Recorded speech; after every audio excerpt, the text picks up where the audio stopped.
You know, we have a jam-packed program today, as you can see, so that's why we did the preset lunch, and I want you to keep eating it, but also, of course, give your attention up here. I'm Randy May, president of the Free State Foundation, and welcome to everyone. It's great to see such a tremendous crowd. You know, when you schedule one of these things in July, honestly, no, June, I know it's still June.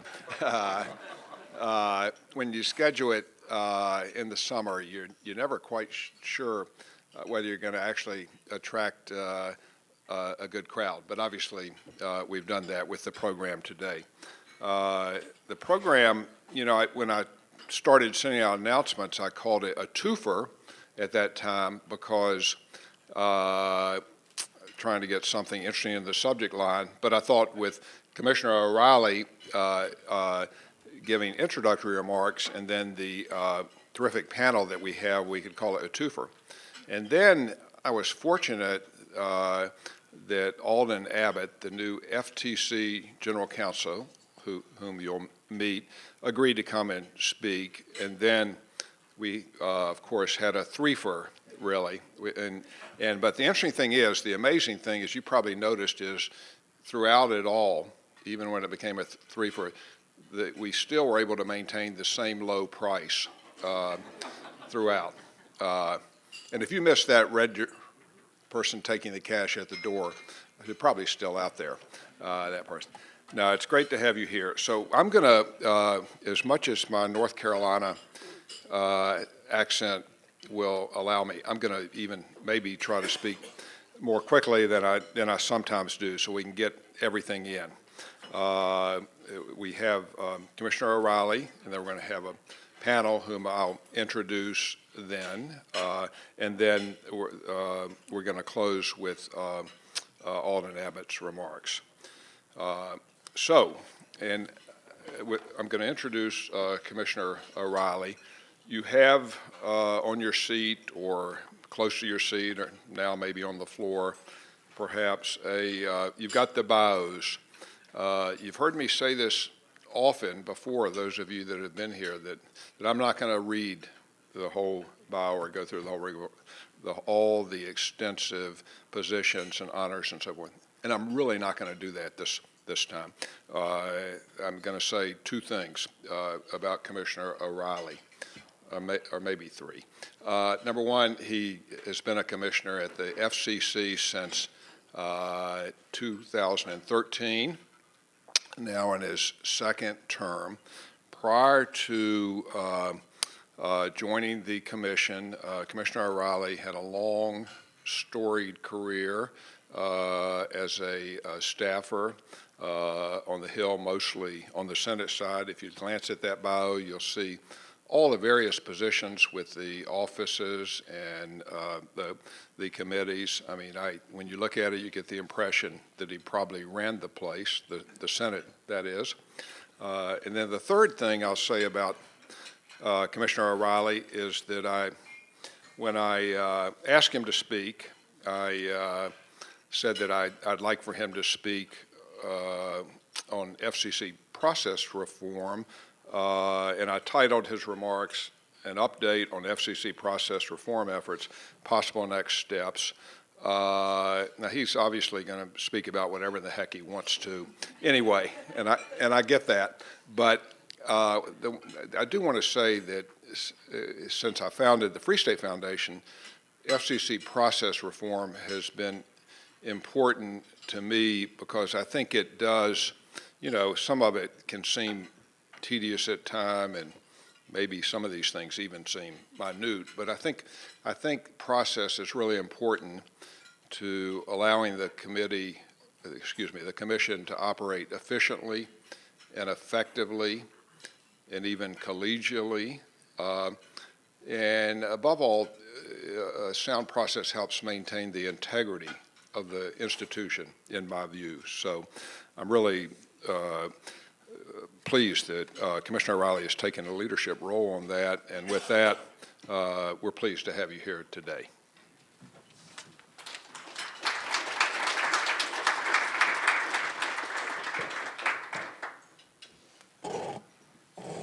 Thank you so very much. Everyone, do keep eating. I've done a number of these before, so don't worry. Keep eating. I told my table, make sure you save me a brownie. It's actually good to be back in D.C. I flew in this morning. I was in Columbus last night, so it's a whirlwind for me, Columbus to D.C. But I want to thank Randy for inviting me and for that very kind introduction. It is safe to say that I presented more remarks at Free State Foundation than any other venue in my time. Yeah. I consider it quite an honor, but I remain surprised that every time you invite me back. I guess I have not diminished my reputation of this scholarly, free market championing foundation too badly. Today's lunch has been billed as a twofer, or perhaps as Randy does, a threefer seminar covering an update of FCC process reform and next steps, along with the discussion of the latest municipal broadband developments with special attention to net neutrality and First Amendment implications. Not surprisingly, I have some rather strong views on all of these topics, but I will focus my remarks today on process reform and reserve my thoughts on the others for another time. Shakespeare wrote that to climb steep hills requires a slow pace at first. Who knew Shakespeare was familiar with the glacial pace of change at the FCC? I've often said that everything at the Commission takes about 2 years longer than you would expect, but apparently it takes even longer to change the decades-old inner workings of the Commission.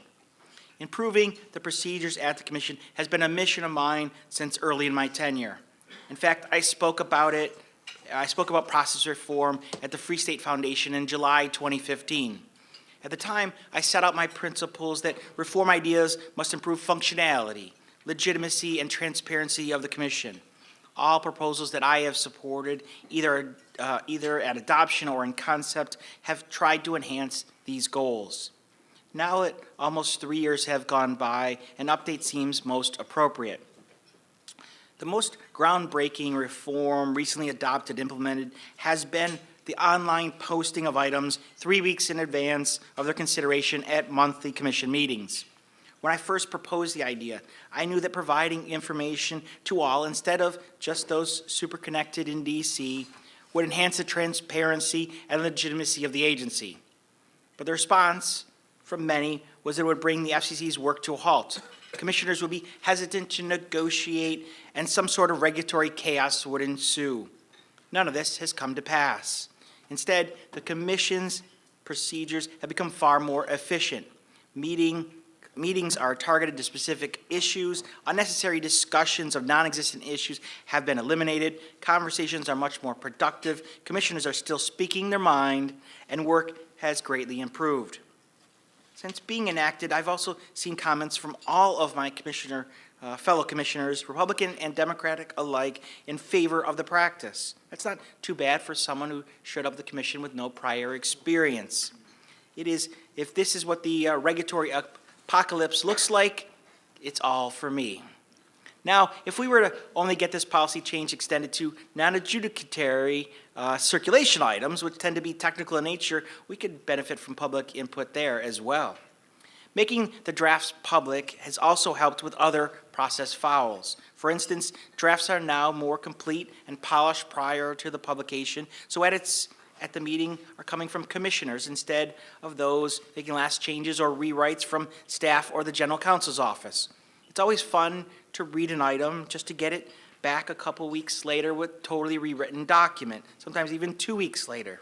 Similarly, ensuring a better draft up front has also reduced the need for substantive post-adoption edits, a practice that Chairman Pry has thankfully eliminated. The Commission is also in the process of implementing reforms to fix certain substantive shortfalls. One of the first concerns I raised was the woeful cost-benefit analysis that were being performed to justify burdensome regulations. The Chairman is in the process of setting up an Office of Economic and Analytics, which will spearhead the CBA reform efforts. I worked with the Chairman to ensure that the new office has the ability and power to institute drastic and long-standing changes to how we consider the economic impact of the rules we adopt. These include requiring a rigorous economic-grounded analysis for any rulemaking that will have an annual cost to the economy of $100 million or more. Sign-off from the new office prior to release of an item, placing it on equal footing with the Office of General Counsel, and a separate future proceeding to consider and adopt readily accepted government CBA guidelines that will ensure a thorough economic review of any rules. So much progress on process has been made under my good friend Chairman Pai, but our work remains. Let's accept a certain reality. Commission process reform is neither splashy nor does it generate huge headlines. Instead, working on the nitty-gritty nuts and bolts of the internal organization allows for fundamental reform elsewhere. For the agency to accomplish the big-ticket items, it must have a process that is efficient and one that is respected internally and externally. Otherwise, the Commission leaves itself open for both process complaints and substantive objections. Additionally, it should be acknowledged that critiques of current procedures and suggestions for improving them are not an indictment of current Commission staff. In fact, we have a very well-meaning staff that work exceptionally hard trying to effectuate the ideas and measures of commissioners under the process established or ignored by prior commissioners. Any process failures that exist must rest at commissioner feet. So where do we go from here? As many of you know, I've written several blogs, speeches, statements about possible process improvements. Many of these are still ripe for action. At last count, I have approximately 50 ideas, both new and old, that I plan to discuss with the chairman. No need for anyone to run to the doors, though. I'm only going to talk about a couple of them here today. First and foremost, the Commission must establish a more formal structure of our basic procedures. Most of you would probably be shocked to learn that few of our internal rules are actually written down anywhere. They are merely passed down through the years under the guise of how we've always done things. How does one disagree with a current practice when the practice doesn't technically exist? I ran into this exact problem when objecting to staff making substantive revisions after an item's adoption. By my rough estimate, because that's all we have, less than 25% of our working procedures are in our current rules. Separate from that, each new commissioner is given a piddly little 3-ring binder containing outdated, loose-leaf pages that provide, at best, guidance on what may or may not happen at certain junctures in commission activities. And that's it. There is no extensive handbook or manual that can be referenced if procedural questions arise. How can that be? As an agency tied to the Administrative Procedure Act, how can it be that our procedures be less formalized than those of a middle school PTA? Consider the fact that we have essentially adopted most of my proposal to fix the delegated authority problem. That is, if 2 or more commissioners have concerns and want to consider the item, they can bring the item to the full commission under a specific deadline for a vote. Alas, this new policy exists only in informal email declarations. Why can't this be formalized? The solution here is rather simple, but would be quite powerful. We should direct staff to start from the top and put our working practices down in written word. Then we should incorporate this document into the Code of Federal Regulations for the entire world to see. That doesn't prevent changes or amendments, which we make all the time via the adoption of commission items. It just puts our procedures on a solid foundation. Second, since I've been in my position, I have noticed the commission proceedings can get stuck in regulatory quicksand. The commission should take the necessary steps to ensure that all work is concluded expeditiously, and that the public has an opportunity to challenge a decision promptly. Appropriate timeframes should be placed on all FCC proceedings. The 180-day merger shot clock should be more than just aspirational, and the clear deadlines need to be placed on Team Telecom's review of the foreign ownership implications of certain applications before the FCC. Consider that a reconsideration petition can sit dormant for upwards of a decade without anyone blinking an eye or getting a court to grant a mandamus petition. That's nonsense. Let's establish procedural deadlines and timelines for every step of the commission proceedings. I do not find this to be a radical idea by any stretch of the imagination. In fact, the House of Representatives has at least on 2 occasions passed legislation requiring exactly this. Combine this with Chairman Pai's repeated support for these bills, and we have something that can move quite easily. I'm sure someone will scream something about potential downside, but I'm at a loss to see what their complaints would be. Third, the process for when issues are sent to administrative hearing must be revised, and the role of administrative law judge should be eliminated. To the extent the fact-finding missions are needed, paper hearings can be conducted to obtain the requisite information. We should not continue the practice of prolonged proceedings to determine that a hearing is needed, to then transfer the issue to an ALJ for a drawn-out hearing, just for the matter to come back to the fully constituted commission to consider again and potentially vote on it. What a waste of time and resources. We know from recent items where the commission has overturned the ALJ that some of these proceedings go on for many years, and I'm aware of cases that have been pending for a decade or more. For instance, one proceeding involving Media Bureau applications, which were filed in 1999 and set for hearing in 2003, still remain on our portfolio. Completely unacceptable. And beyond wasteful, devious chairman can unilaterally use the threat of the ALJ to kill proposed mergers. Parties would rather abandon a deal than experience endless delays and the possibility of having to separately battle both DOJ and FCC. I saw this very threat in action when the former Chairman Wheeler ended the proposed Comcast-Time Warner cable merger by simply informing the parties that it would be designated for hearing. Actually, I'm not aware of anyone pursuing a merger that was set or threatened to go to hearing. Erasing the ALJ process, even if it takes legislation, will not deny anyone individual due process, generate added litigation risk, or substantially increase workload for commissioners or staff. In fact, it's my understanding that out of the thousands of proceedings and applications that come before the commission, there are currently only 6 active cases designated for hearing, and there's no reason why paper hearings would not be permitted or capable of fulfilling the factual discovery process in these instances. On the contrary, in many cases, it will provide better due process by expediting finality to an item and opening the pathway for judicial review. Fourth, in light of the vibrant competition in the various sectors of the communications marketplace, not only should the Commission review all proceedings with a deregulatory eye, but it should also use available tools such as forbearance and mandatory reviews to eliminate unnecessary regulations. This idea is aligned with those put forth by the wise Randy May, who has repeatedly advocated for presumption that regulation is not necessary due to the presence of meaningful competition starting back in 2011.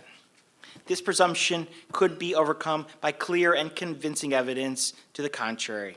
In context, he was arguing that deregulatory presumptions could be added by Congress to Sections 10 and 11 of the Communications Act. But there is no reason why the Commission, on its own accord, could not adopt a similar approach when considering forbearance petitions or reviewing rules. And if for some reason regulation is found to be necessary, the Commission should impose sunset or require periodic reviews for any new rule enacted. Last on my list of purposes for today's speech is the Commission's enforcement procedures. Not only is there a need to track the forfeiture collection process to confirm that our actions are carried through, but there's need to revisit the forfeiture guidelines to ensure that our penalties are effective deterrents. If we update our base penalties, reliance on upward adjustments will be reduced, increasing transparency and legitimacy of our enforcement actions. During this review, the Commission should also consider how forfeitures are generally calculated. For instance, by day, by call or device sold, by rule violation, and so forth. We should also consider what constitutes a continuous violation, so we have clear procedures in place to determine when a statute of limitation expires. From what I have seen, our policies are a moving target, and when an NAL is issued, like other proceedings, the Commission should have to resolve the investigation within a certain time frame, such as 180 days. And more importantly, perhaps, we need to ensure that this process is never abused like it was in the previous Commission. Enforcement proceedings should never be used to set policy or precedent that will apply to multiple parties without an opportunity for basic notice and comment. So in closing, probably most welcome words you've heard today. I recognize that some of my reform ideas are easier to implement and others may be more difficult or perhaps controversial. If necessary, as was done with posting meeting items online, I propose that we can start as trials. While I think trial periods are mostly unnecessary, at least it is a small step towards Shakespeare's steep hill towards effectuating change and trying something new. And it must be a good idea because Randy May wrote a blog on this very idea back in January 2017. So I want to thank you so much for letting me join you this fine day. And I said to Randy I would take a couple questions if people were of such mind. Thank you so very much.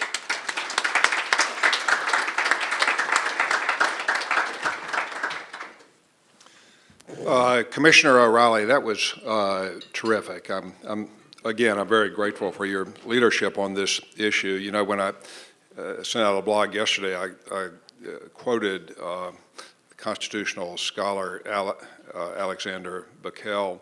Again, I've done it before, but I only do it every couple of years. But he said in his book, The Morality of Consent, that process is the highest form of morality. He was talking about the way that we in this country can work together and how important process was. And, you know, whether you agree precisely with that sentiment, to me, it is important.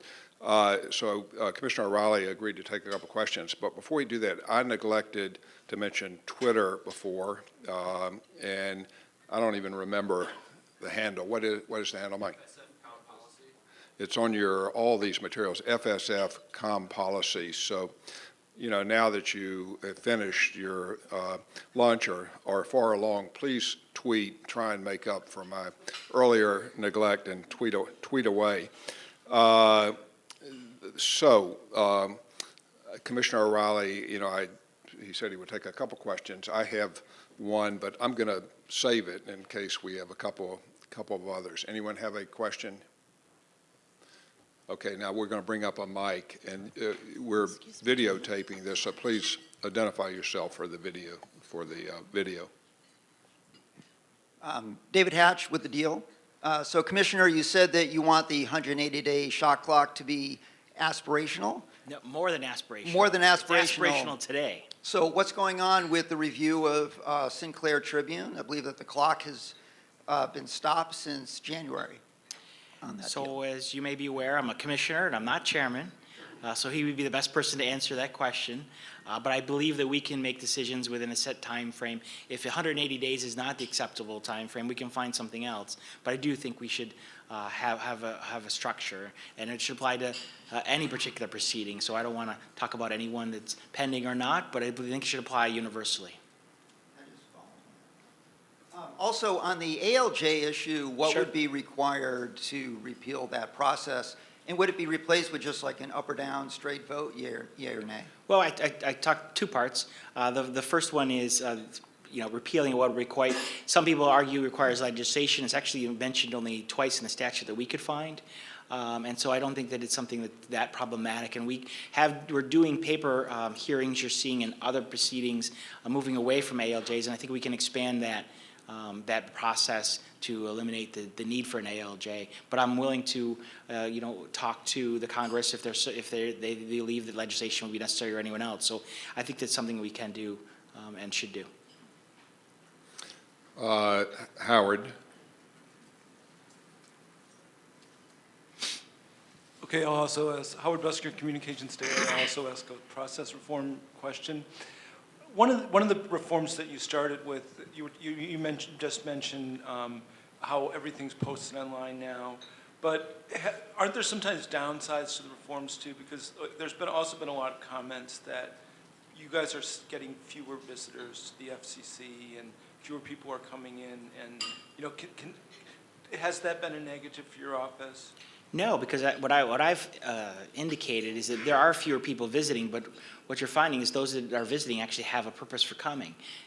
There were often meetings I was taking in my time, in my first couple of years, and people were just trying to find out more information about what was in the document. I heard this was happening.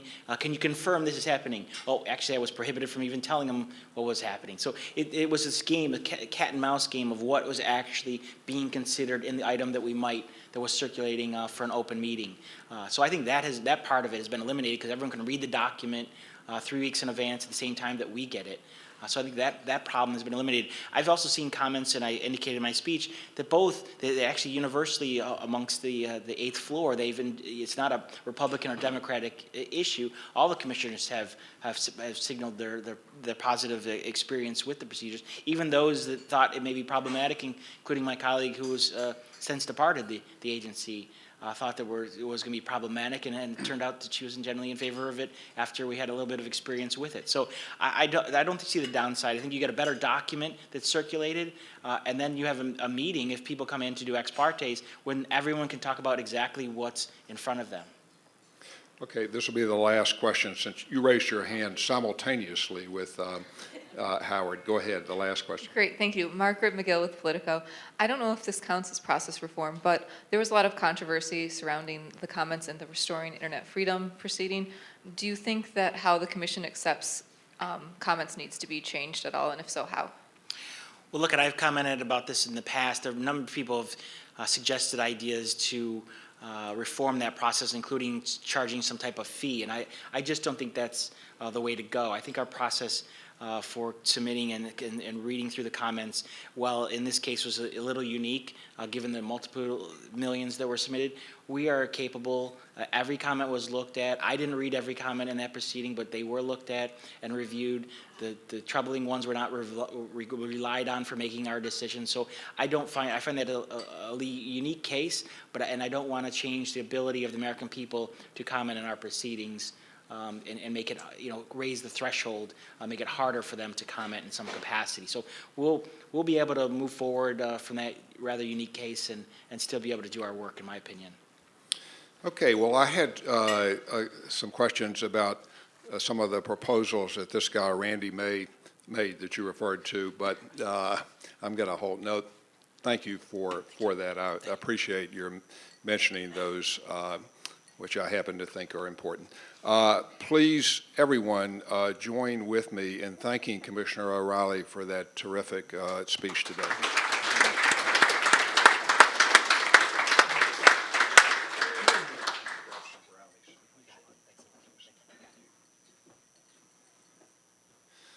Okay, make sure Commissioner O'Reilly grabs some brownies before if he does leave.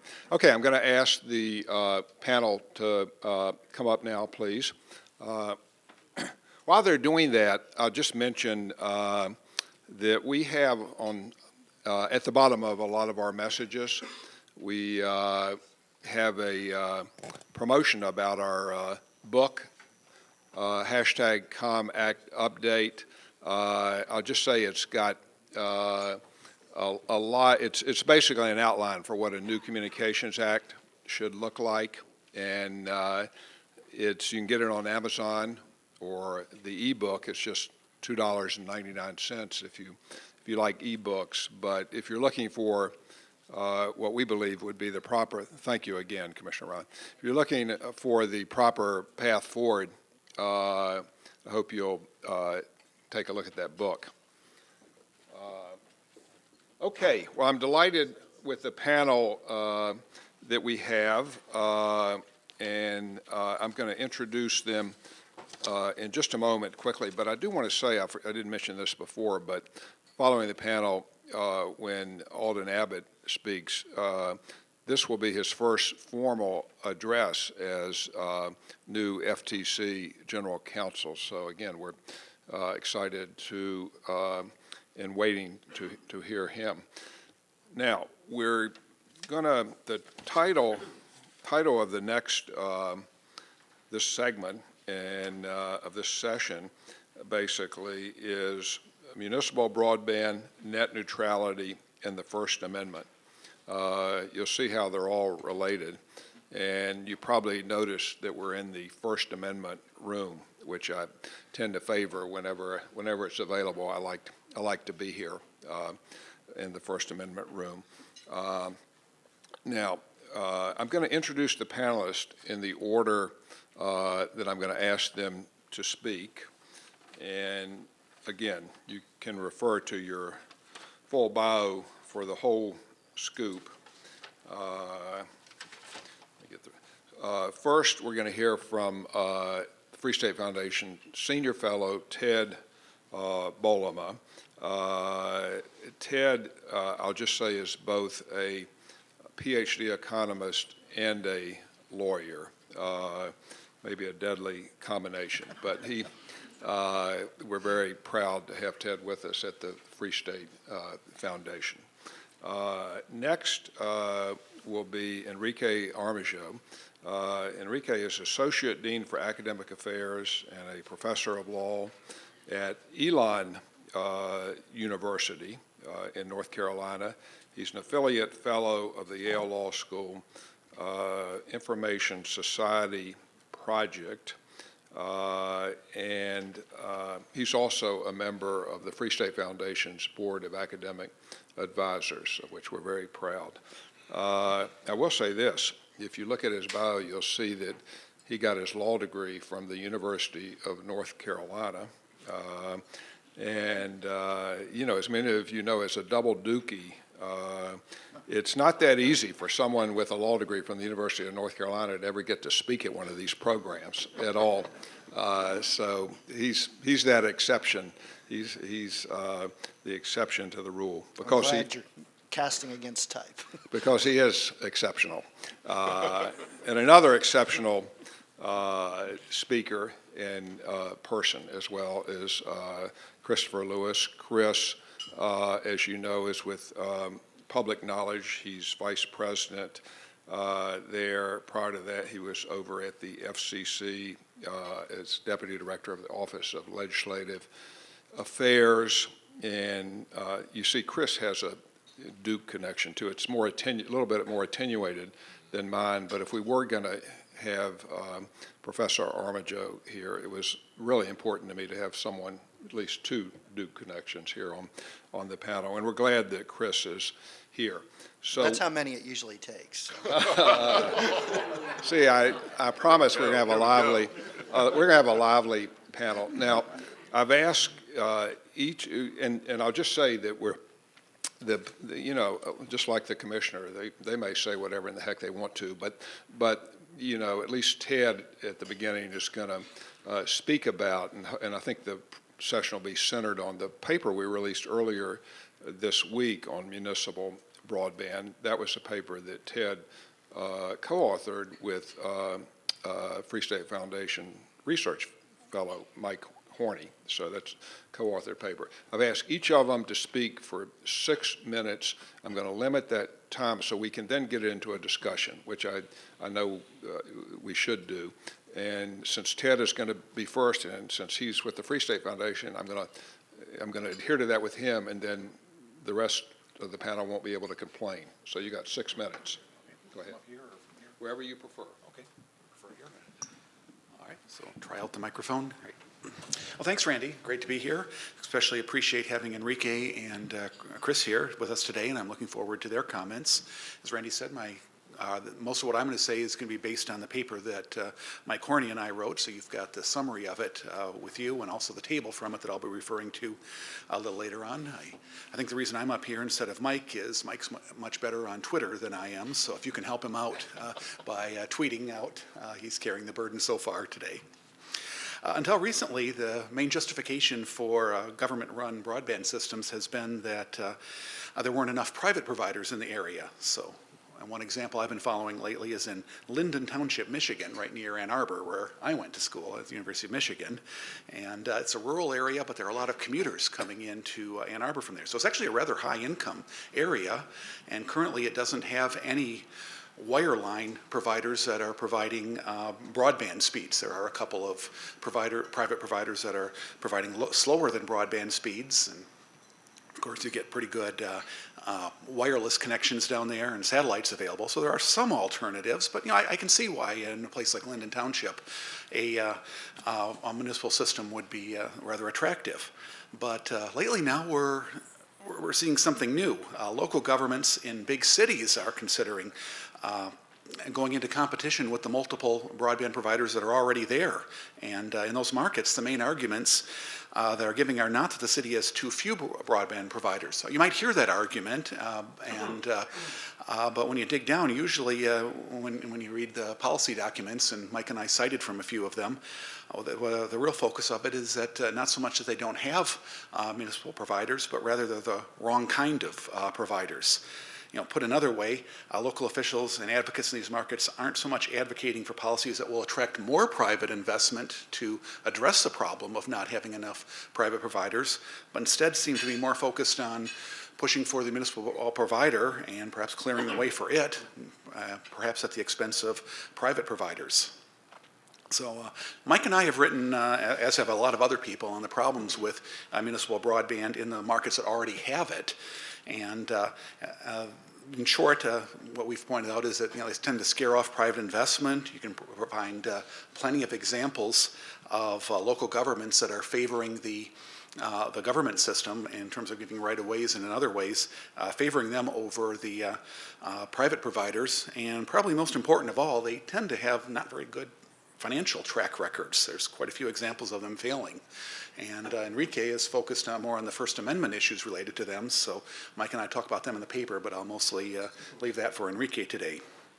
So what's new about the recent proposals? Well, for the most part, they seem to be motivated by, not so much by a concern that there aren't enough private providers in the market, but rather that the private providers that are there won't follow the net neutrality principles from the Open Internet Order. Or else they mean that private providers won't be sufficiently sensitive to privacy concerns or allow speech over the networks. So if private providers aren't necessarily going to follow those policies, so the argument goes, then the government needs to step in and offer its residents an alternative that will. Well, what's wrong with that? Well, for one thing, this is kind of uncharted territory. There's a world of difference between a place like Linden Township, Michigan, looking at having a municipal broadband provider, and a place like Baltimore, Seattle, or San Francisco, which are the three cities we focused on in the paper. For that matter, there's a pretty big difference between the local areas that currently have municipal broadband systems and the cities considering them. So I don't know if the table is up over there, but you have a table that that we included in our paper, and it shows how the two markets that we identified that we think are the two largest that currently have a municipal system are Chattanooga and Lafayette, Louisiana. And if you compare them to the three cities we focused on, there's a rather large difference in terms of the size of the cities, and particularly in the case of Seattle and San Francisco, a pretty large difference in terms of the average income in the market. So you'd think that San Francisco and Seattle would be very attractive markets for private providers to be entering. So anyway, we argue that there's a good reason to be even more skeptical about municipal systems in big cities as compared to cities that, and municipalities that are, we can make an argument that they really are underserved or unserved by private providers. And it also raises some concerns about the cities being both competitors in the market and also the regulators, and whether they might put the thumb on the scale when it comes to regulatory issues, where they might have an incentive to favor the municipal provider where they have a financial stake. Now, some may argue that municipal broadband is cheaper, and Mike Corney and I addressed that in a separate paper earlier this year, where we pointed out how the evidence is really pretty thin about that. It mostly relies on the study from Harvard's Berkman Klein Center. And we also point out that that sort of argument tends to focus more on price rather than cost of service, which is important because a lot of these systems are subsidized by local governments from their other government operations. And then there's the issue of new modes of broadband delivery that are becoming more competitive as 5G and satellite become more viable as really good alternatives to people who are in more remote areas or even in cities. Then that's a good thing for the people who live in those markets, but it also is a threat to the viability of future municipal broadband systems when more alternatives are going to be there in the future. So in conclusion, I have real concerns about big city municipal broadband being financially viable. And when you consider that the cities that are considering them also, like almost every big city in the country, have some real financial viability problems and challenges facing them already, there are better alternatives to cities if they are considering a municipal broadband system. Okay, thank you, Ted. Enrique, you want to stand up? He's going to switch your slides. Well, I'm going to stand so I can see my slides here. Thanks to Randy and Ted for putting this panel together. Unlike most Duke basketball players, both Randy and Chris are going to stay for the entire program.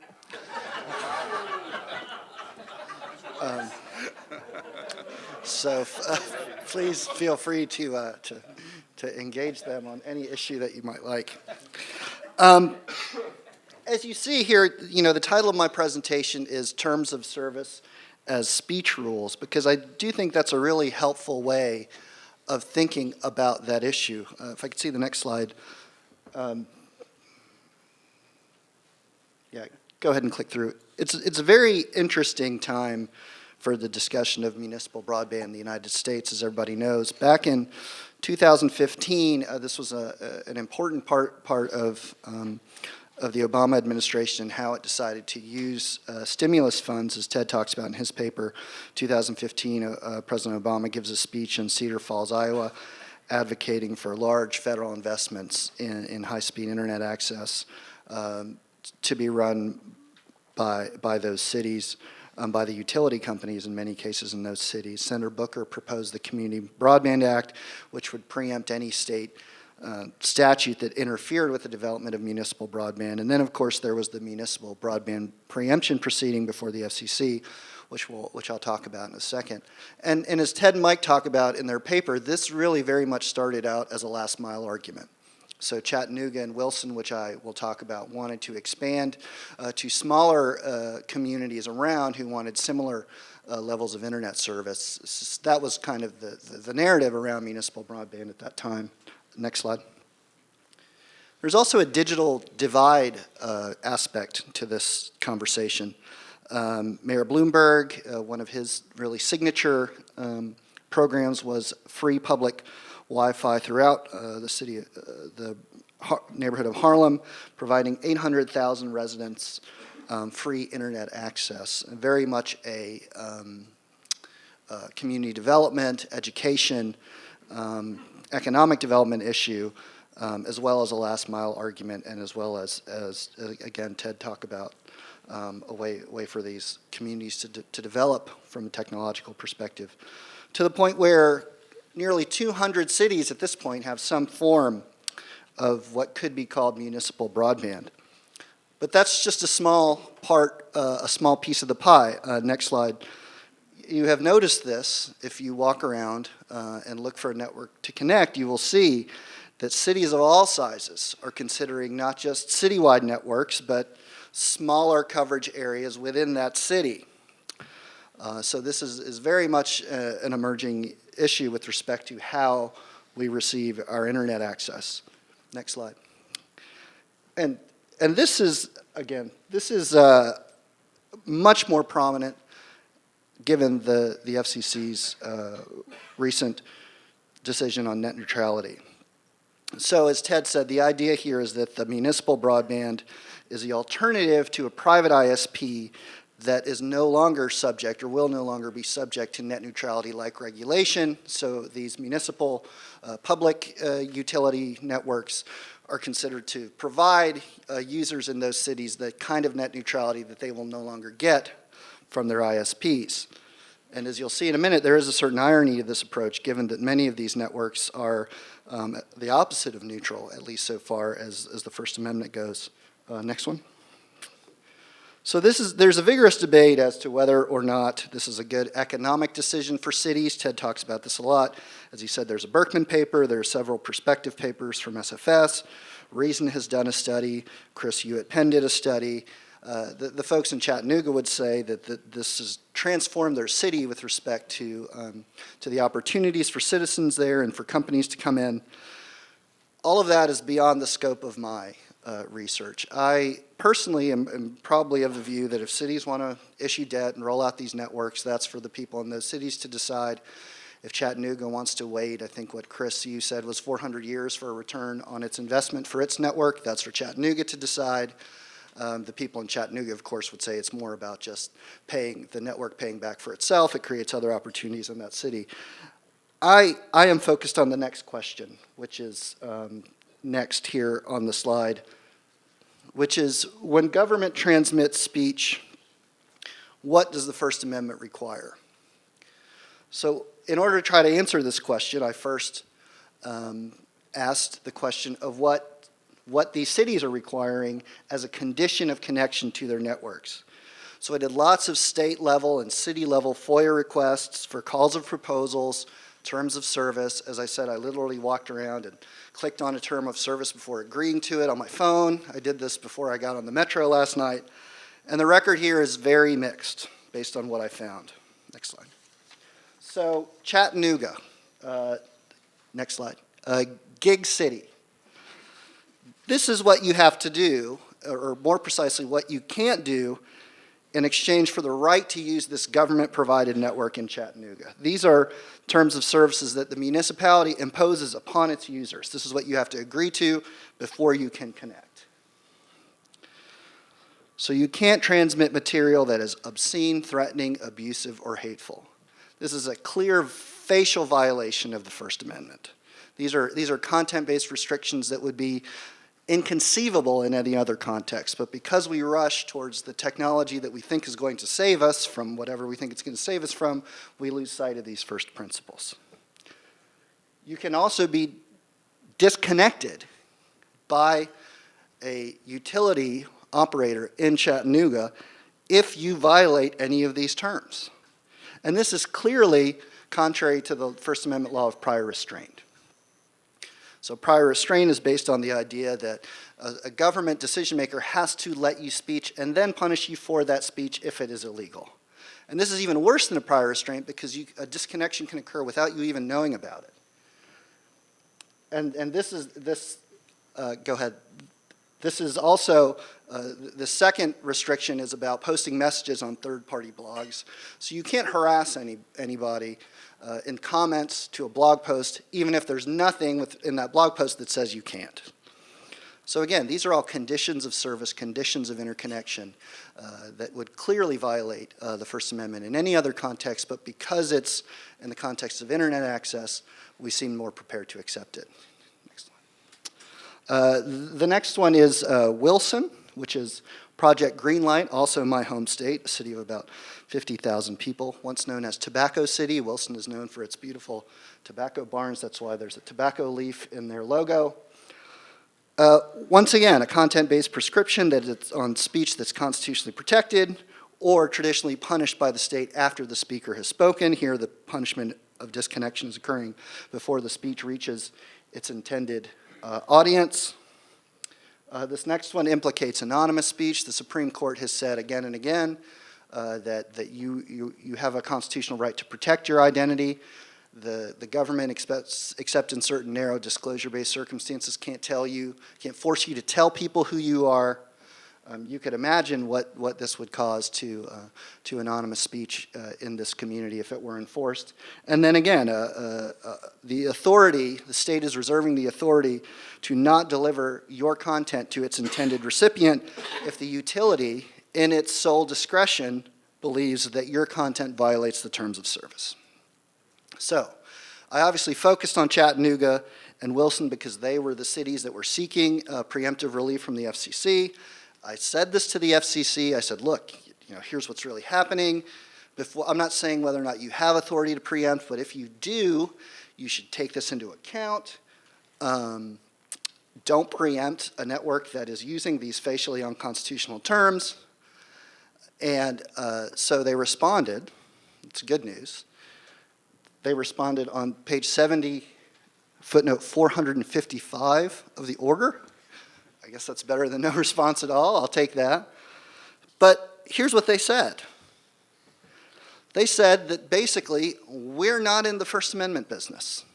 We take no position as to what these municipalities can or can't require as part of their conditions of service. I'm trying not to get my ego caught up in this. I don't want to see page 70, note 455, and be bothered by that aspect of it. But the FCC in general, and this FCC in particular, the prior FCC, was very adamant about the fact that the First Amendment was an integral part of our information policy in the United States. It said this in its open internet proceeding, it said it in its multiple ownership rules. So several decades worth of agency actions, FCCs on both sides of the aisle, has consistently declared that the primary goal of the FCC is to preserve and promote the First Amendment in the United States. Despite that, this was the response. And I would just ask, in closing, to just sound a note of caution with respect that the unique and particular obligations that the First Amendment imposes on governments when governments get in the business of transmitting speech. Thanks.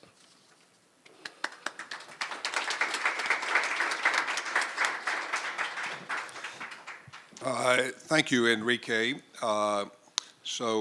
Chris, do you prefer to sit there, or you I'll stay right stand here. up? The one thing I should have added I don't about, want to intimidate Enrique with my 6'8" basketball well, frame. speaking of intimidation, though, I neglected to mention, you know, we had all this back and forth about Duke and Carolina, and then, you know, Chris has a degree from Harvard, so he was probably thinking, what are these guys talking about there? But with that, go ahead, Chris. No, I enjoy it. As Randy knows, my connection to Duke, I did not go there. My father was a basketball coach there in the 70s, but as any good basketball player, I appreciate good trash talk. It makes you rise to the occasion, and so I'll do my best to rise to the occasion on this panel. Well done, Enrique. And also, I guess I'll start with congratulations, Ted, on the paper, and I enjoyed reading it.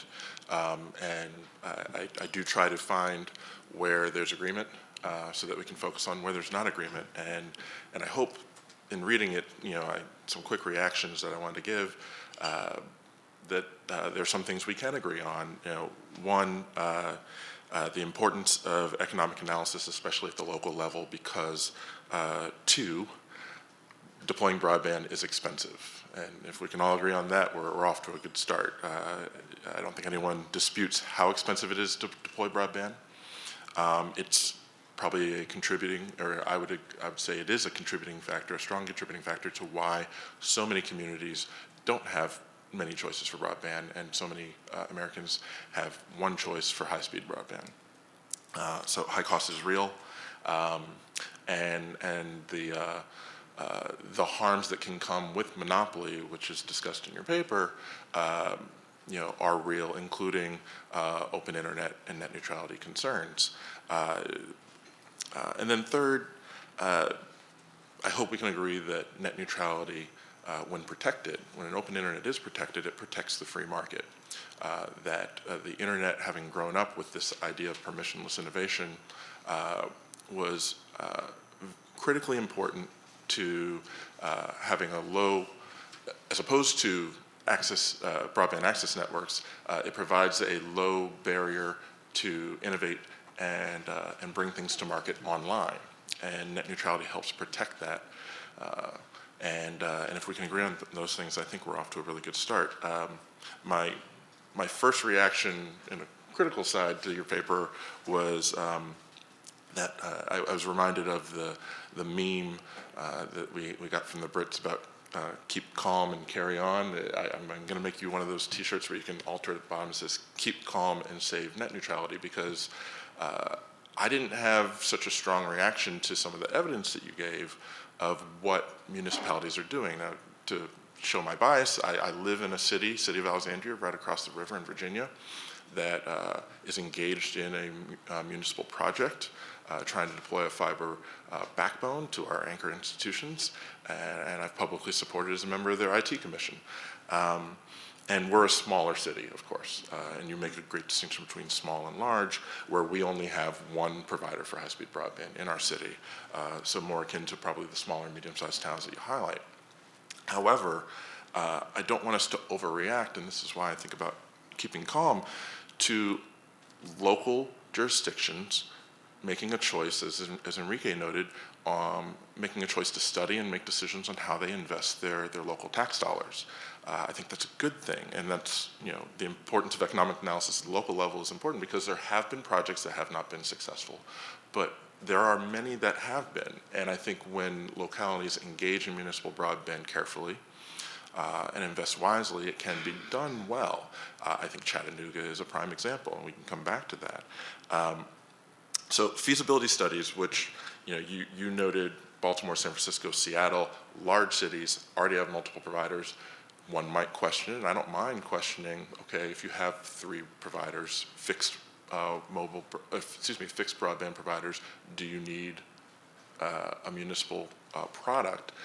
And there might be arguments that you don't, but to engage in a feasibility study, as these cities have done, I don't think it's harmful. I think it's actually prudent, so that they have all the facts in front of them so that they can make a decision wisely. And so we should keep calm, and we should look at the results of the studies and then let the local communities make the choice, as it is their tax dollars or their debt that they're incurring. We should also keep calm and note that the reaction, the change that's noted in the paper from early municipal broadband projects in small and medium-sized cities, being justified because there's a need for access, changing with these large cities to be about net neutrality as a reaction to federal policy. The efforts to roll back net neutrality protections and the backlash to that repeal is manifests itself in a number of ways. We've seen it manifest in executive orders at the state level. We've seen it manifest in state legislation. And I would argue localities' reactions to then say, well, we need our own network because we can't trust that these other network providers will protect an open internet, I think is a reaction to that rollback, and or at least the threat of not having net neutrality protections at the federal level. And so if we keep calm and we protect net neutrality at the federal level for all, then perhaps that will not be a concern, and folks can make their decisions on the local level based on whether they need access, whether they have few options, the things we more have traditionally seen at the local decision level. There's so many things I could talk about. I don't want to use it. I probably won't get to everything in the 6 minutes that Randy gave me. Go ahead. Yes, Really, it'd take a couple more minutes. Okay. It's fine. Go ahead. And I'm sure we'll keep going and we'll Yeah. dive deeper. The one thing I wanted to talk about when it comes to freedom of speech, and Enrique, is probably more studied on this than me, but I couldn't see your slides. I apologize. I'm way over here. So my thoughts came more out of the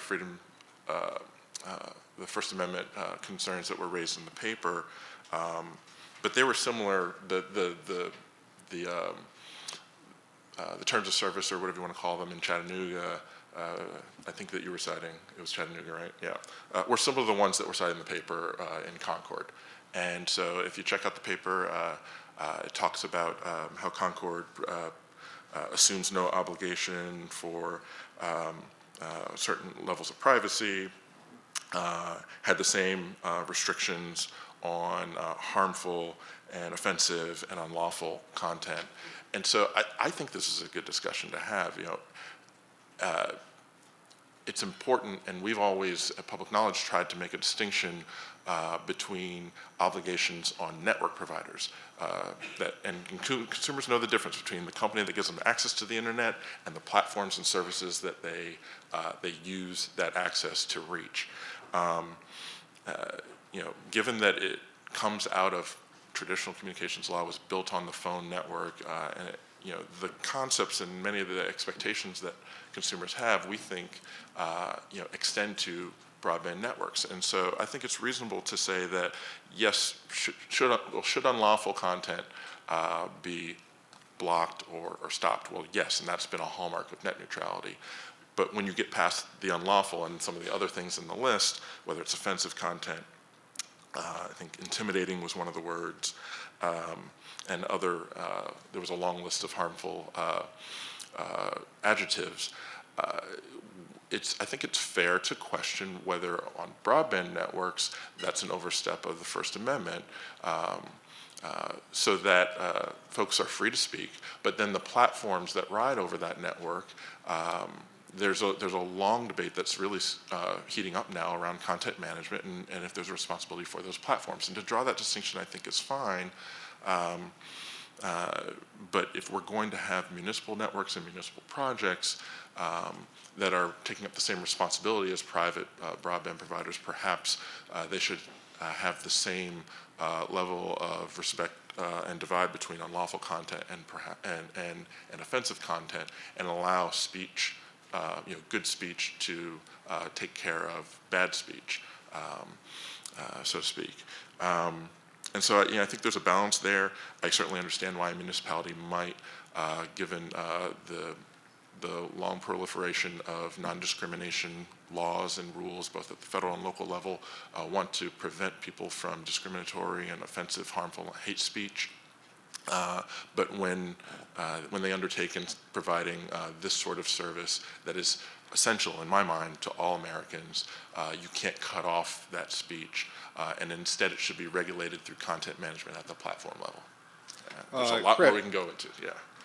Thanks so much, Chris. And again, I'm very glad you're here to provide that perspective. And it's interesting, though, I think towards the end, there's a point at which you and Enrique both appreciate this free speech aspect. Before I go further, I want you in the audience, if you have questions, I'm going to turn to you and get a couple questions in. So please think of those. I do want to say, one reason why we did this, we've written a lot about municipal broadband over the years and the economic considerations and whether, these networks made sense in terms of something that the government should properly be doing, the community governments, how, it affected the private sector, all of those things. We've done a lot on that. But I really also have thought for quite a while that this issue that we're talking about now here in the First Amendment room, to me, it's important, and honestly, it's been underreported, if I can say that without offending my friends over there at the press table, and by them and others, because they haven't, people don't focus on it. So, if nothing else, I think today we're focusing on it. And so, so to the point, really, what you have here are governments that have these terms of service that, as Enrique said, really have serious First Amendment implications. I'm going to let him, I think it'd be good, he can pick up and maybe offer some comments now after Chris, but I'll just say this, and I don't think I'm speaking out of school, but he'll correct me. I believe that Enrique is, in general, a supporter of net neutrality, or at least not offended by it, and without going into whether it's Title II or whatever. But he's a supporter in general of net neutrality, but has thought it important to raise this fundamental First Amendment issue.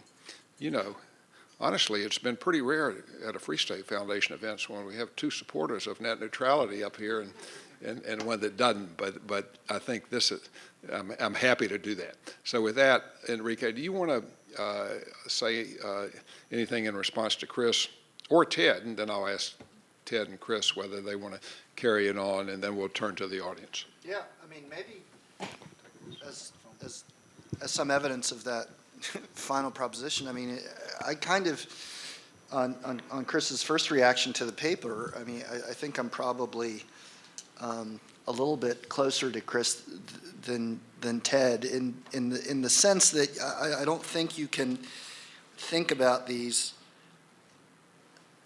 state-run networks as competitors to the private ISPs in the narrow sense of competition. If Google Fiber could not realize that it could not compete with Comcast and Time Warner, then it's folly to think that the Public Utilities Board of Chattanooga can. I think these cities would say, as I said, that their goals are much more broader than just simple return on investment, paying for rollout. But I also take Ted's point that and Chris said this too, that these cities should really go into these projects with their eyes open, because the amount of debt that they can incur in a very short period of time can be material, even with respect to projects that never even connect anyone. I mean, some of the other papers, I think, and certainly the Reason paper and the Chris Yu paper talk about these $1 million of investment, initial investment and network development that for projects that basically never even got off the ground, and as you know, the debt remains. I also appreciate Chris's point about the distinction between obligations on the state versus obligations on platforms. I think a year from now, or maybe 2 years from now, we'll be in this room talking about Section 230 reform. And yeah, FSF will state its position on that, and my position will be very close to that position, where, here we're talking about the speaker here being, as Chris said, the actual platform, where the First Amendment would come into play in a very different way than when we're talking about obligations on the state when it runs its own networks. Ted, do you want to offer any reactions? Yes, just briefly. I think Chris just demonstrated why we do appreciate having him here, that even though we do have some fundamental disagreements on some major issues, I think it is very healthy that we're identifying, and that Chris is identifying some areas of common ground. So I do appreciate that contribution today. I do agree, kind of feasibility studies, things like that. If cities are looking at that, that's great. Mike found a quote from Seattle that we included where the mayor was very concerned about the costs after doing that. So I think that's a very healthy process for cities to go through. I guess where I kind of come out on this whole thing, though, is you and I do disagree on net neutrality as defined in the Open Internet Order, and I think Commissioner O'Reilly and his colleagues did the right thing on the Restoring Internet Freedom Order. So we can disagree on that, but even if the focus is on the net neutrality principles, do municipal systems protect net neutrality as defined that way better than private providers? And when I look at their terms of service, I don't have a lot of confidence that they do when they're talking about threatening to block based on rather broad sets of conduct by basically speech by its users, and you've identified you have some concerns about that too. But the municipal systems are the ones that are doing that right now, or at least threatening to. Then in addition, you see some rather broad language on privacy protections that I find rather troubling. So often you see language that Enrique's talked about before, and which identified in the blog post earlier this year on the Concord, Massachusetts, where they have some language in there that they will cooperate with all government requests for user information without giving notice to their users. Well, first of all, the municipal system is a government making that statement, so that's kind of troubling. But they might be housed in the same building as where the police department is. So when I see language like that, that's pretty broad. I don't think you support that either, but that also makes me rather concerned about whether how seriously they really are taking the net neutrality principles that you support. Okay, well, let's see whether Chris wants to offer a reaction, and then I'm going to ask the audience whether they have questions. Chris, go ahead. So great points by Ted. Imagine if we had federal FCC enforced net neutrality protections, which we don't right now. Imagine if with them we also had FCC privacy rules for broadband providers, which we don't right now. That was possible, a couple years ago. And if we did, then we could hold all broadband network providers to that standard. whether they're private providers or municipal networks. And I don't think I would have a problem with that. So the concerns that you raised in there, you know, I think it's right to be concerned if privacy is violated by a provider, whether they're a municipal provider or a private provider. We know there's incentive, strong incentive for private providers to violate privacy and to violate open internet as well. And you know, when I looked at the privacy terms of service that you cited from Concord, you know, some struck me as bad, such as giving away, the one you cited, giving away to government information, but then also some struck me as wholly consistent with the type of broadband privacy rules we were trying to enact at the FCC a couple years ago. Very similar to the traditional concepts out of CP&I that deal with what is, quote, necessary for proper operation of the network. So there's a balance that can be struck here, and it can be put into rules that everyone has to follow. So I think, you know, if we're not afraid of a few simple rules, then we could protect folks on all types of networks. And lastly, Enrique brought up, I don't want to give off the wrong impression. I wasn't trying to say that I think the speaker is the platform. I'm talking about how do we provide actual individual speech. And there are certainly rights of platforms to determine how they're going to manage content on the platform that they own. But when it comes to the network, I think there's an obligation to let all speech go through because it is an essential communications network. And then, you know, the challenge of content management is going to be a bit more, a bit different. And I think we're still trying to figure out where that line is, and that's why you see so much debate right now around Facebook posts being censored and whether it's done fairly or not, and that's something we need to come to terms with. Okay, I know these gentlemen could go on, but I want to turn to the audience. We're going to do a couple questions, and then I want to make sure we get to Alden Abbott's maiden address here. I mean, one thing I want to say really is just listening to this discussion, you know, it really strikes me that if nothing else, and this pleases me, that we're having a discussion about an area that there hasn't been discussed that much. All of you here, if you follow this community broadband thing, you've read a lot of the things, but you know, I don't think I've missed it. I think we're having a discussion about some issues that there really haven't been, and I'm grateful for that. Okay, do we have any questions? You have to wait to be recognized here. There, wait for the mic. Yep. Yep. Identify yourself, please. Sure. Joe Sondry. I'm CEO of Thought Delivery Systems. Two things. One, an observation.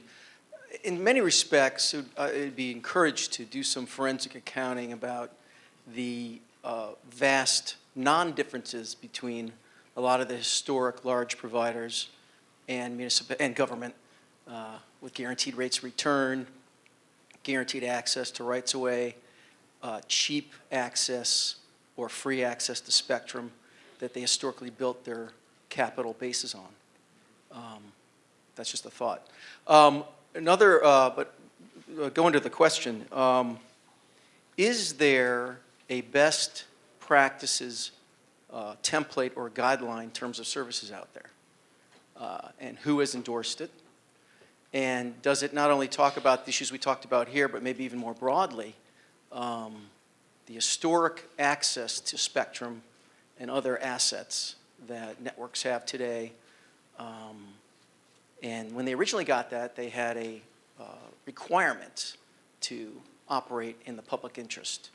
And that meant accurate news, Joe, go things ahead like that. and So I'm just wrap it curious up. if you guys are thinking about those issues and what's the So answer? I'll say the best request for proposal terms of service that I saw in my research is, if you've been to New York City recently, you see these Link NYC kind of obelisks. New York City is taking all of its now obsolete telephone booths and turning them into hotspots.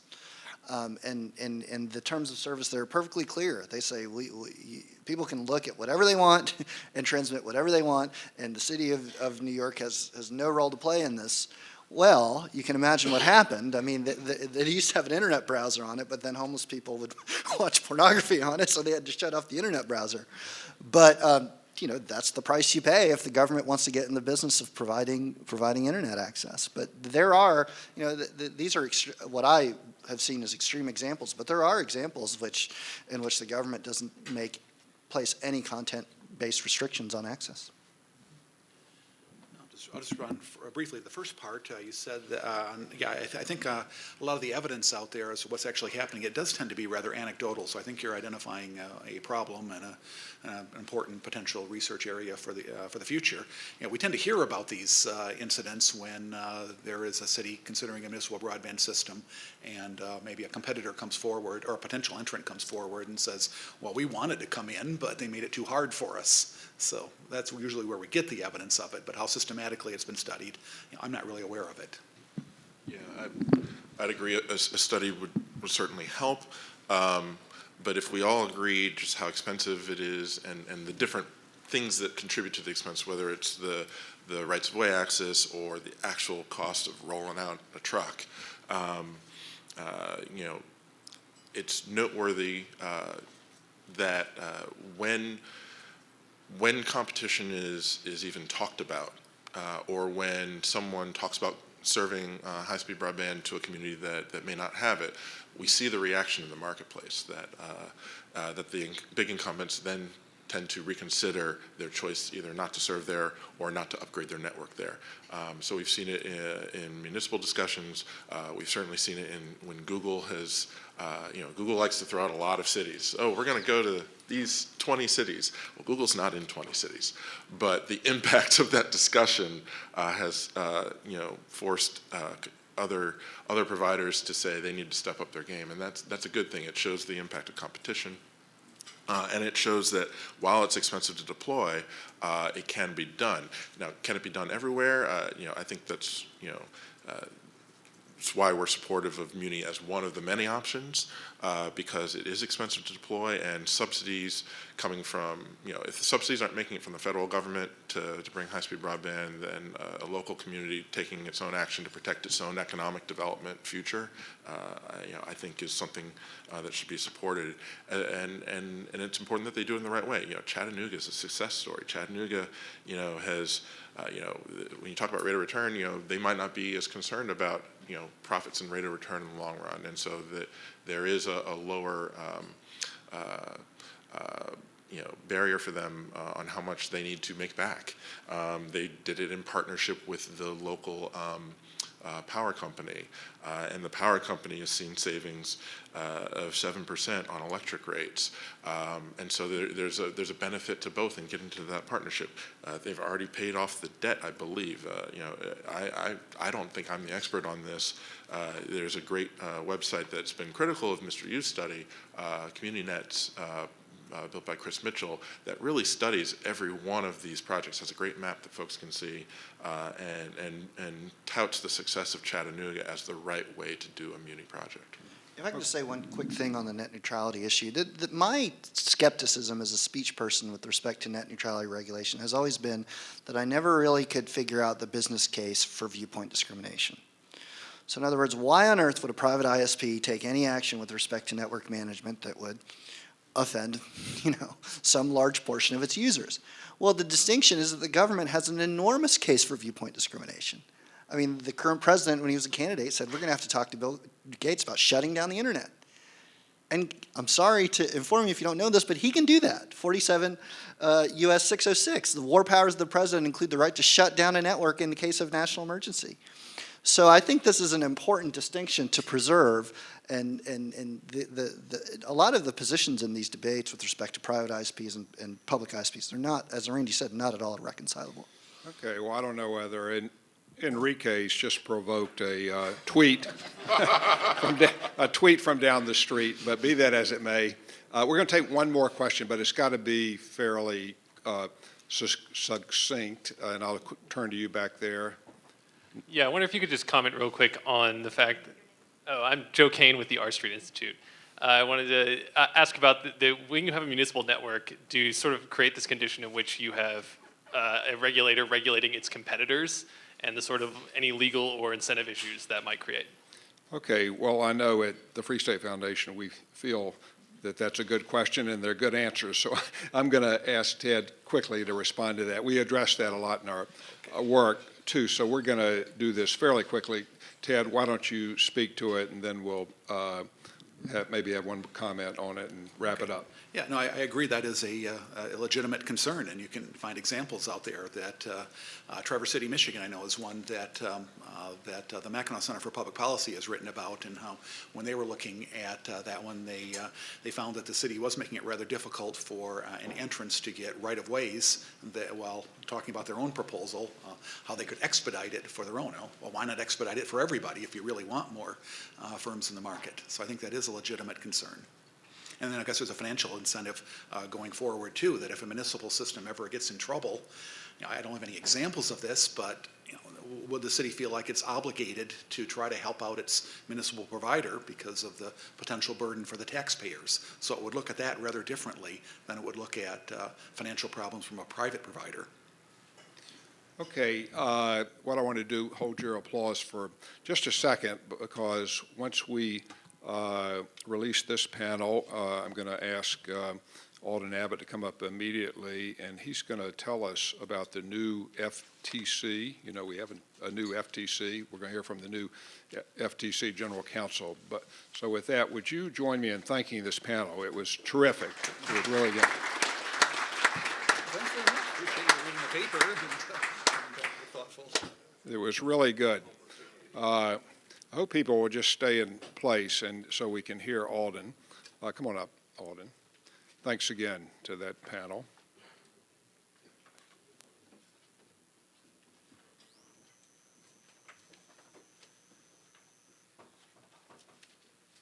Why don't you, we'll just have a seat for a minute while I introduce. Okay, so I'm going to give you, again, Alden's quick introduction. And please refer to the bio. Alden Abbott is, as I said, the new FCC General Counsel. That makes him the Chief Legal Officer and Advisor to the FTC, representing the FTC in court, providing legal counsel to the Bureau and officers. You guys know what a FTC General Counsel would do. He's had really a varied career, but I just want to say this. Part of his career was at the FTC previously for quite a number of years, really. How many? Do you know exactly how many years you were there? Well, last stint was about 11 years, and before that, it had been 2.5 years, way back in late 70s. Okay, but what I want to say, I guess, relating to the last stint, I was fortunate enough to be invited to Alden's retirement party. I think it was billed as a retirement party, and you know, they had probably handed out gifts and all of that, you know, for his long and storied career at the FTC and all those various bureaus and offices. And you know, I didn't know Alden as well then, but at that event, what I would tell you, there were a large number of former FTC chairs and FTC commissioners, among the current ones, who came to that retirement party and sang his praises for all the things he had done. And, you know, you can have these events that you've been to, and, you know, some people can say thanks and nice job and good work, but this went on with Alden, and so that left me with an impression. I guess he didn't get the message fully about the retirement. I'm glad he's back. I'm glad he's chosen to speak with us today, and I'm looking forward to hear what he has to say about the new FTC. Alden. Well, thanks very much.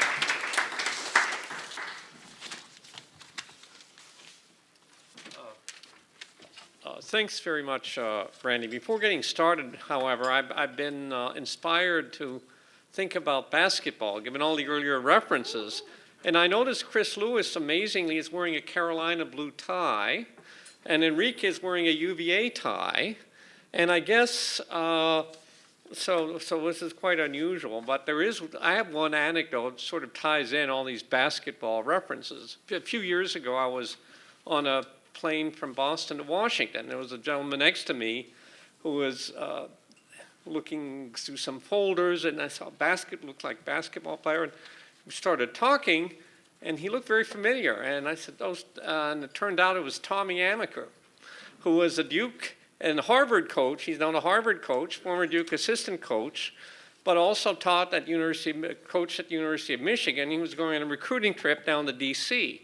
So that brings together Duke, Michigan, and Harvard. Unfortunately, not UVA or Carolina, but maybe you'll come up with a new speaker. So, well, thanks again, Randy, for your kind and overly generous introduction.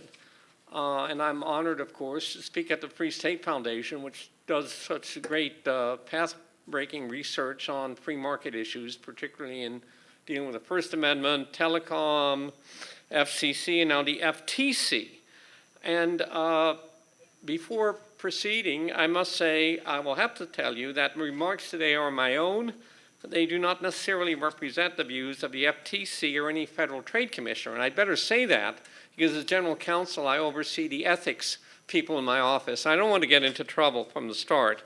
So today, after saying a few additional words about the institutional role of the Office of General Counsel and the FTC, I will say a few things about the FTC's enforcement activities touching on, and I hesitate to use the term net neutrality. We don't really use it at the FTC, but shall we say network practices, ISP network practices, and also about data security and policy, which are very much in the news, obviously.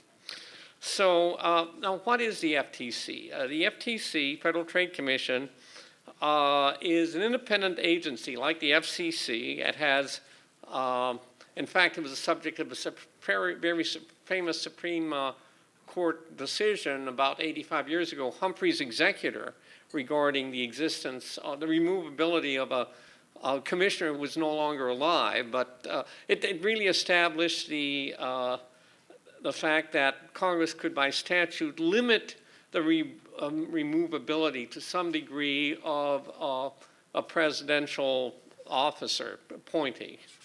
So the FTC has three bureaus: Consumer Protection, Competition, which is really its antitrust bureau, and the Bureau of Economics, and also an important office of policy planning. And we're the only federal agency having a broad mission to both protect consumers and maintain competition in most sectors of the economy. I say most sectors because there's certain exclusions regarding common carriage and a few other areas which the FTC has tried over the years to argue are no longer good exclusions. But our jurisdiction ranges from privacy and data security to anti-fraud, mergers and acquisitions, anti-competitive tactics by, for example, pharmaceutical companies, to high-tech and emerging industry issues. It's a historic time for us. In the last couple of months, we've welcomed 4 new commissioners: our chairman, Joe Simons, Commissioner Noah Phillips, Commissioner Rohit Chopra, and Commissioner Rebecca Slaughter. Now, we've got 8 regional offices as well. Now, as Randy said, the Office of General Counsel is an in-house legal office, and it oversees also such things as FOIA, counseling issues, ethics, but it also carries out the independent litigating authority of the FTC in federal court, and on many issues actually joins and works with the Justice Department Antitrust Division on amicus curiae briefs before the federal court. For example, those of you who follow antitrust, recently the Supreme Court granted cert in a case called Apple v. Pepper. In short, this is a case where it's claimed that Apple is overcharging for Apple apps, and distributing those apps and can be sued by class action plaintiffs.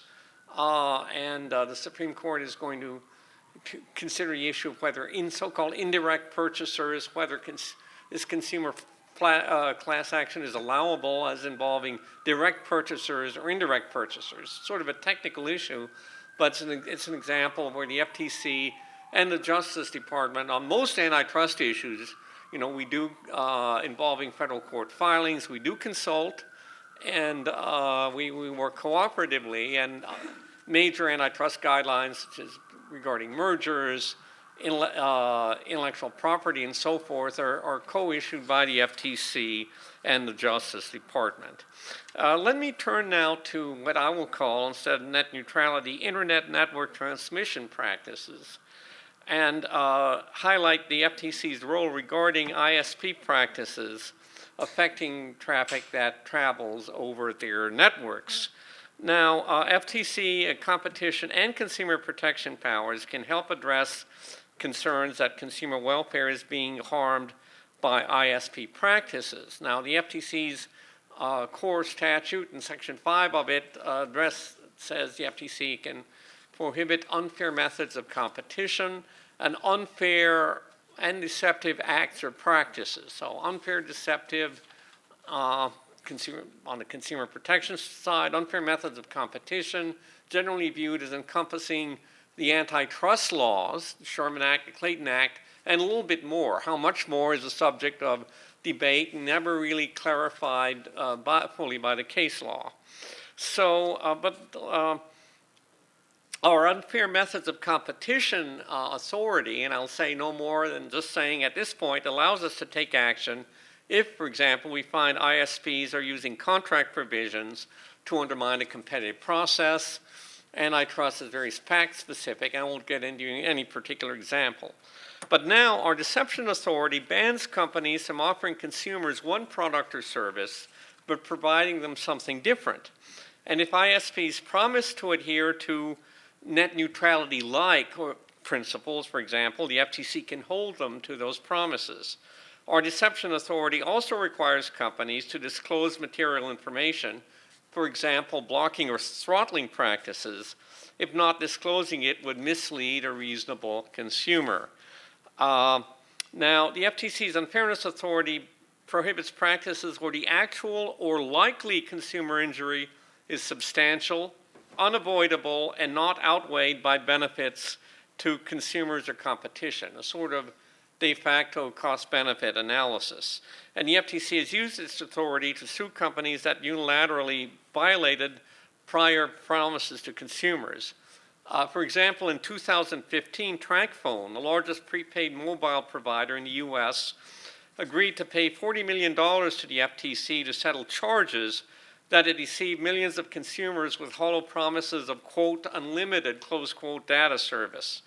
Despite emphasizing unlimited data, TracFone drastically slowed or cut off consumers' mobile data after they used more than certain fixed limits in a 30-day period. So consumers who had a TracFone Unlimited plan before January 2015, the time of the settlement, and whose service was slowed or cut off were able to apply to the FTC from that fund to receive a refund. And by the way, the FTC has broad injunctive authority. How can it settle and involve refunds? Where's the money part?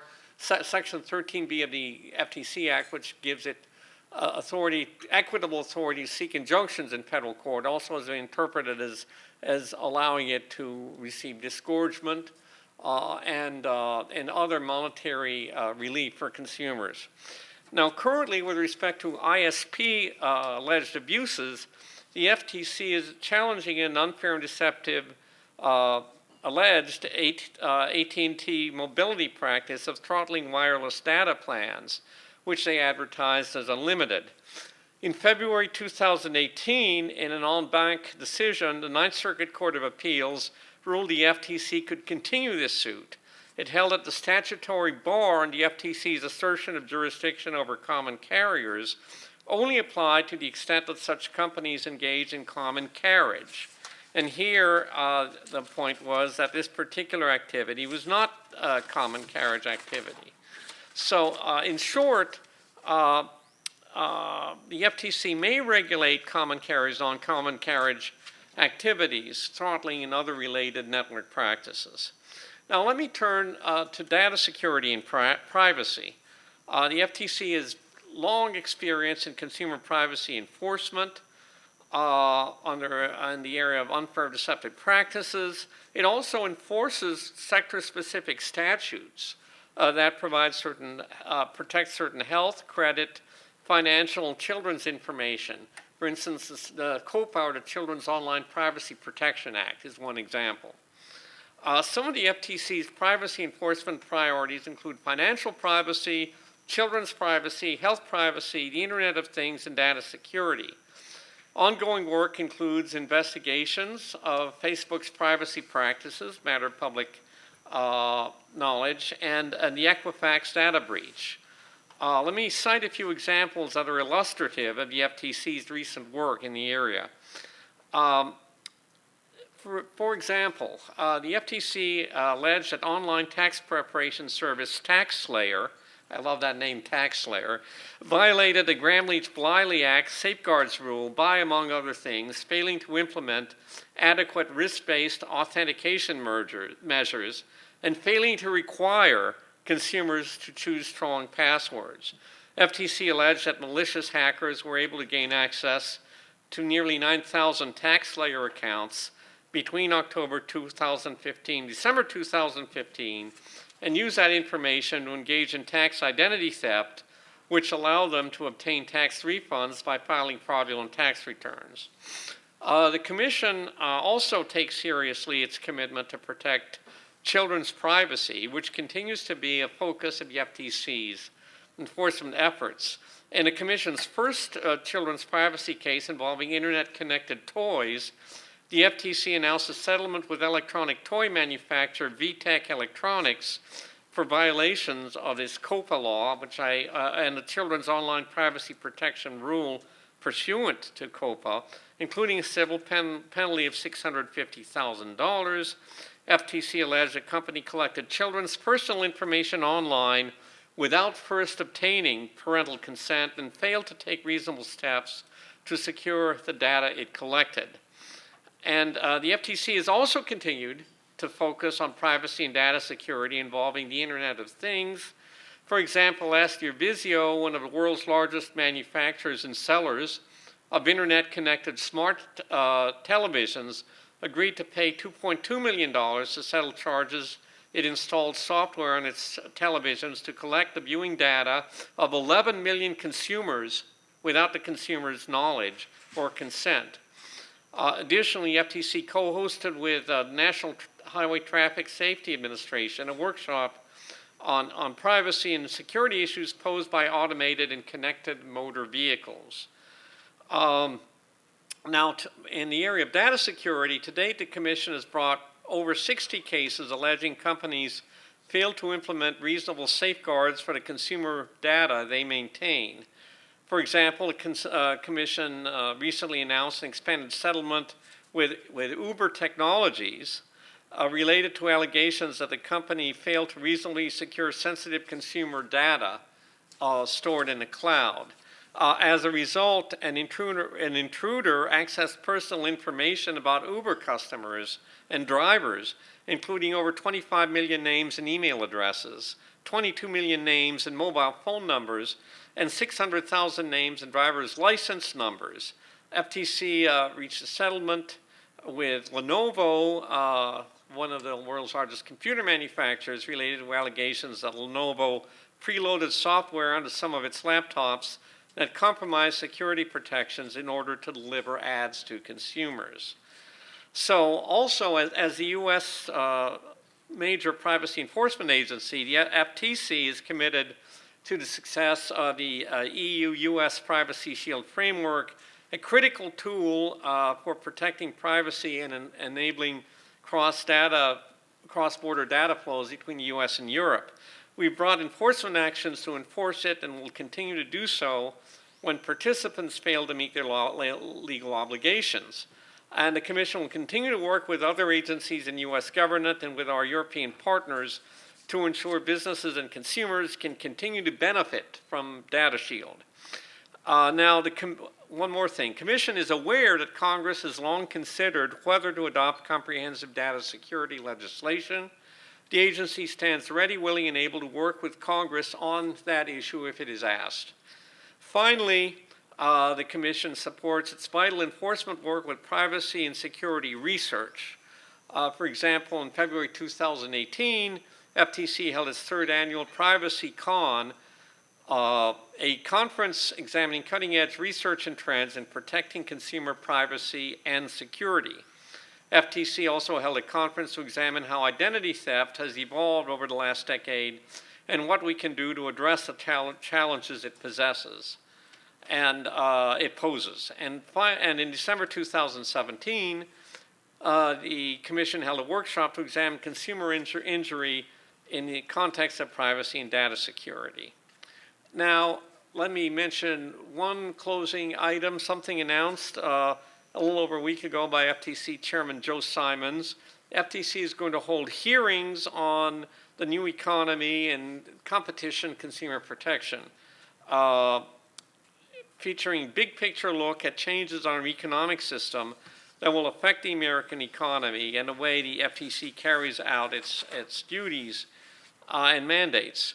So beginning in September 2018, the FTC will hold multi-day, multi-part public hearings, which will look at broad-based changes in the economy, evolving business practices, new technology, and international developments that might require adjustments to competition, consumer protection, law enforcement priorities, and policy. Stay tuned. We had an announcement, in fact, on, that until August 2018, the Commission will accept public comments on the topics identified in a June 20 announcement regarding these hearings, which is available at the FTC's website, ftc.gov, and these hearings will be held in DC, but also around the country at some of our regional office centers. So that's it, basically. As I said, we have a lot on our plate, and we have a cooperative relationship with the Federal Communications Commission. We have different areas of enforcement, of course. For example, the transparency rule under the new Internet Freedom Order is an FCC rule. We don't enforce it, and I'm not going to comment specifically on whether any particular violation of that rule would or would not violate FTC law's unfair or deceptive act. What we really do is use a sort of a well-developed FTC set of precedents developed in case law and settlements to look at specific allegations of harm that might arise in the network, in internet space, as in other areas.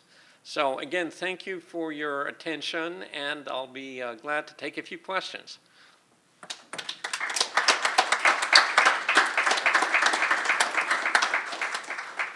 Okay.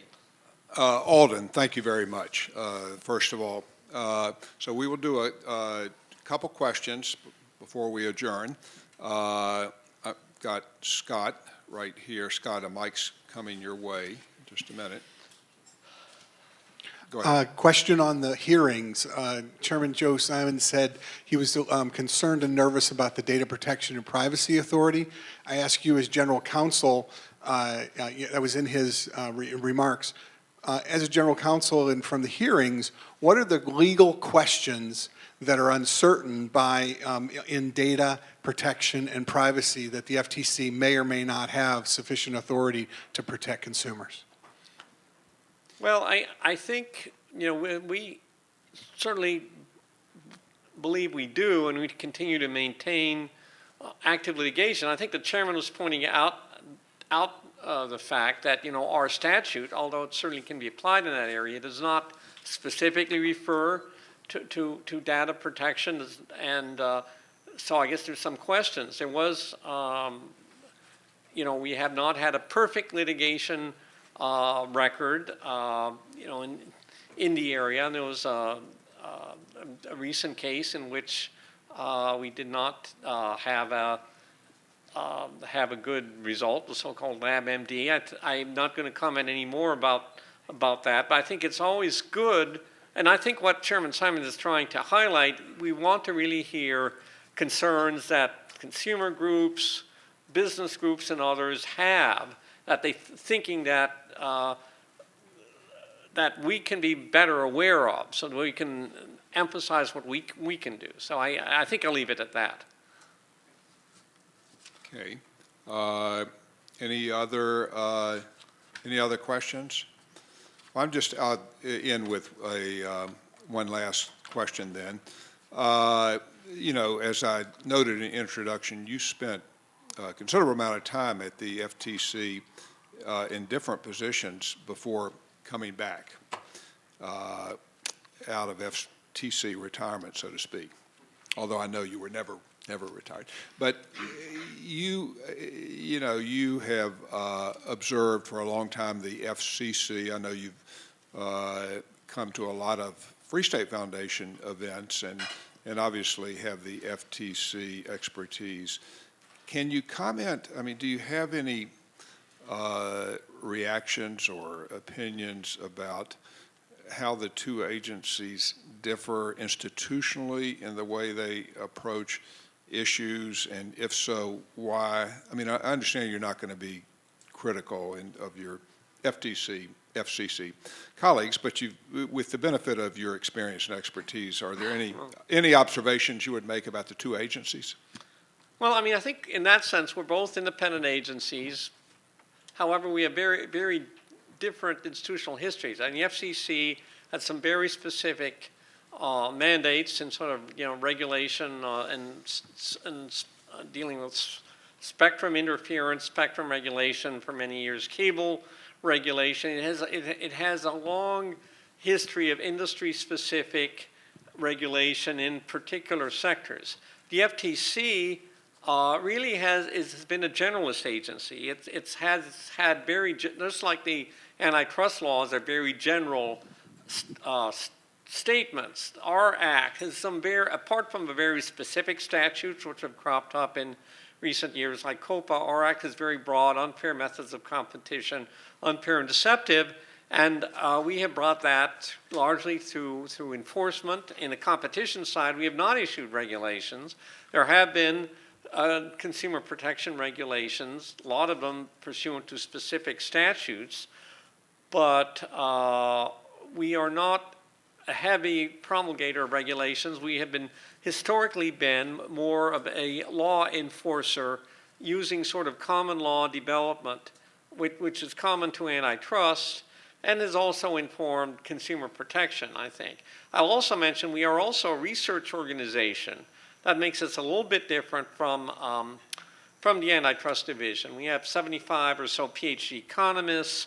We have a history dating back decades of holding hearings on such issues as intellectual property, on international developments, and we also have short-form issue-specific hearings on particular issues that have arisen. For instance, you know, specific issues regarding children's privacy, other things, but we really have eschewed regulations. So I won't comment on the FCC, but it's just, in that sense, we're different.